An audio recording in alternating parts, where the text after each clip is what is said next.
ভালোবাসি তোমায় তাই জানাই গানে। প্রথম বিবাহবার্ষিকীতে সুরেলা নিবেদন পিয়া পরমের ভালোবাসি তোমায় তাই জানাই গানে। হ্যাপি অ্যানিভার্সারি উইশ করলেন স্বামীকে পিয়া চক্রবর্তী। জানাতে যত চাই কথায় হারাই ততই মানে, ভালোবাসি তোমায় তাই জানাই গানে।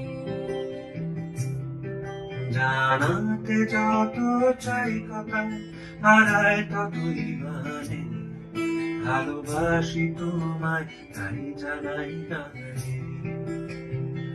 কেন এমন যে মনে হয় কথা শুধু কথার নয়, কেন এমন যে মনে হয় কথা শুধু কথার নয়, যেন জানা